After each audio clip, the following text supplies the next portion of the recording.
আমি একজন ফুটবল প্রেমী হয়ে আর্জেন্টিনা ও মেসির একজন কঠিন লেভেলের ভক্ত ছিলাম, তবে আজ থেকে আর্জেন্টিনাকে টাটা, মেসিকে টাটা। এখন অনেকেই বলতে পারেন, কেন ভাই আপনি কি পোল্টি নিয়েছেন? না ভাই, আমি পোল্টি নিই না, তবে আমার মাথার ঘিলুটা পচে যায় না, সেটা এখনো তরতাজা, সেটা দিয়ে চিন্তা ভাবনা করার মতো ক্ষমতা আমার আছে। আপনারা তো আপনাদের মাথার ঘিলু দিয়ে চিন্তা ভাবনা করেন যে গত যে ম্যাচটা গেল এই মিশর এবং আর্জেন্টিনা, ভাই আমি খেলা নিয়ে কোনো তর্কে যেতে চাই না, তবে সেখানে একটা দৃশ্য দেখে তো ভাই আমি পুরোটাই অবাক হয়ে গেলাম।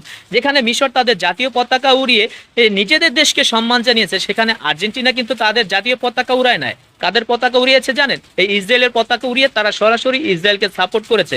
তাই এই মুহূর্তে এসে যারা ইসরায়েলকে সাপোর্ট করতে পারে, আমি মুসলমানের বাচ্চা হয়তো তাদেরকে সাপোর্ট করতে পারি না, যারা কেন হাজার হাজার ফিলিস্তিনিদের জীবন নিয়েছে, নিরীহ মানুষের জীবন নিয়েছে, তাদেরকে সাপোর্ট করব। তাই এখনো ভাই চিন্তা ভাবনা করেন, আপনার মাথার গিলুটা দিয়ে চিন্তা ভাবনা করেন আপনারা আর্জেন্টিনাকে সাপোর্ট করবেন কিনা। এই দৃশ্যটা কিন্তু ভাইরাল। আর আর্জেন্টিনার যে প্রধানমন্ত্রী, সে কিন্তু একজন কঠিন লেভেলের ইসরায়েলের ভক্ত, ভাই কঠিন লেভেলের ইসরায়েলকে ভালোবাসে। তাই আজ থেকে আর্জেন্টিনাকে টাটা, মেসিকে টাটা। আমার মনে হয় না কোনো মুসলমানের বাচ্চা এখন আর্জেন্টিনাকে সাপোর্ট করতে পারেন। এখনো অনেক মুসলিম কান্ট্রি আছে, আজকে মরক্কোর খেলা, আজ থেকে ভাই আমরা মুসলিম দেশকে সাপোর্ট করি। আপনাদের হাতেও ধরি, পায়েও ধরি, আপনারা মুসলমান দেশকে সাপোর্ট করেন।